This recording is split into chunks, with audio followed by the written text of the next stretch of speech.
రాష్ట్రంలో ఉన్న అంగన్వాడీల సమస్యల పరిష్కారం కొరకు డిమాండ్ల సాధన కొరకు చలో హైదరాబాద్ కార్యక్రమానికి వెళుతున్న అంగన్వాడీలను పోలీసులు చేసిన అక్రమ అరెస్టులను నిరసిస్తూ భద్రాద్రి కొత్తగూడెం జిల్లా సుజాతనగర్ ప్రధాన రహదారిపై మండల సిఐటియు ఆధ్వర్యంలో అంగన్వాడీలు రాస్తారోకో నిర్వహించారు.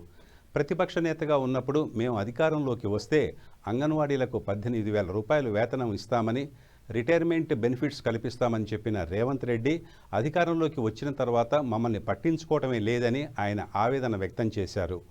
18,000 రూపాయలు వేతనం వెంటనే ఇవ్వాలని, రిటైర్మెంట్ బెనిఫిట్స్ కల్పించాలని, ఖాళీగా ఉన్న అంగన్వాడీ పోస్టులను భర్తీ చేయాలని, వేసవి సెలవులు ఇవ్వాలని ప్రభుత్వాన్ని డిమాండ్ చేశారు.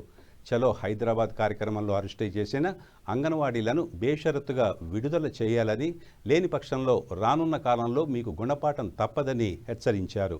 ఈ కార్యక్రమంలో సిఐటియు నాయకులు వీర్ల రమేష్, జిఎంపిఎస్ అధ్యక్షులు కాట్రాల తిరుపతిరావు, రైతు సంఘం నాయకులు నల్లగోపు పుల్లయ్య, గండమాల భాస్కర్, అంగన్వాడీలు మాధవి, నాగలక్ష్మి, శశికళ, లలిత తదితరులు పాల్గొన్నారు.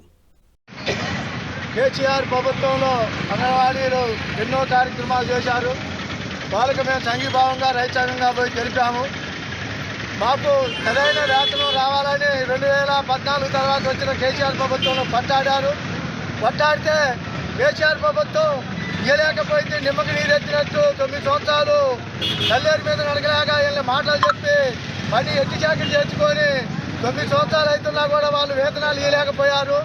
ఆయన కాదు సరైన నాయకుడిని, నేను ప్రజానాయకుడిని, నేను ప్రజల పక్షాన్ని ఉంటానని చెప్పి రేవంత్ రెడ్డి ప్రజలలోకి వచ్చి మాట్లాడి నేను 18,000 కాదు 24,000 రూపాయలు వేతనం ఇస్తా, కేసీఆర్ చేత కాలేదు, వాడు దద్దమ్మ, నేను సరైన వాళ్ళు వచ్చిన ప్రజా పరిపాలనలోకి వచ్చిన తర్వాత నేను వెంటనే అమలు చేస్తానని చెప్పిన ముఖ్యమంత్రి ఈరోజు 3 సంవత్సరాలు అవుతున్నా కూడా అంగన్వాడీని పట్టించుకోలేని పరిస్థితులు ఇలా ఆపడుతుంది. రోడ్డెక్కే పరిస్థితికి తీసుకొచ్చి పేపర్లకు గత ప్రభుత్వంలో ఉన్నటువంటి ప్రతిపక్ష నాయకుడు ముఖ్యమంత్రి 18,000 రూపాయలు ఇస్తానని చెప్పి హామీ ఇచ్చి అంగన్వాడీ టీచర్ల ఓట్లతో గద్దెన ముఖ్యమంత్రి గారు 3 సంవత్సరాలైనా మాట మరిచిన సందర్భం ఉంది. అసెంబ్లీ సమావేశాలు జరుగుతున్న క్రమంలో తన ఇచ్చిన హామీని అమలు చేయాలని కోరుతూ అంగన్వాడీ టీచర్లు, హెల్పర్లు రాష్ట్ర వ్యాప్తంగా అసెంబ్లీ దగ్గరకు వెళ్తున్న క్రమంలో అక్రమంగా అరెస్ట్ చేసి ఈ రోజున మరి జైల్లో నింపిన సందర్భం ఉంది. తమ న్యాయమైన 18,000 కనీస వేతనం ఇవ్వాలని ప్రజాస్వామ్యయుతంగా నిరసన తెలుపుతున్నటువంటి అంగన్వాడీ టీచర్లను, యూనియన్ నాయకులను అరెస్ట్ చేయడం అక్రమం అని చెప్పి ఈ రోజున సిఐటియు రాష్ట్ర కమిటీ పిలుపు మేరకు నిరసన కార్యక్రమం చేయడం జరిగింది. బేషరతుగా అరెస్ట్ అయినటువంటి నాయకులను, యూనియన్ నాయకులను, అంగన్వాడీ టీచర్లను, హెల్పర్లను విడుదల చేయాలి. నువ్వు ఇచ్చినటువంటి హామీలను అమలు చేయాలి. 18,000 రూపాయల కనీస వేతనం, రిటైర్మెంట్ బెనిఫిట్స్ తదితర అన్ని అమలు చేయాలని కోరుతూ ఈ రోజున ఈ నిరసన కార్యక్రమాన్ని, అక్రమ అరెస్టులను నిరసిస్తూ సుజాతనగర్ సిఐటియు మండల కమిటీ ఆధ్వర్యంలో నిరసన కార్యక్రమం చేయడం జరిగింది.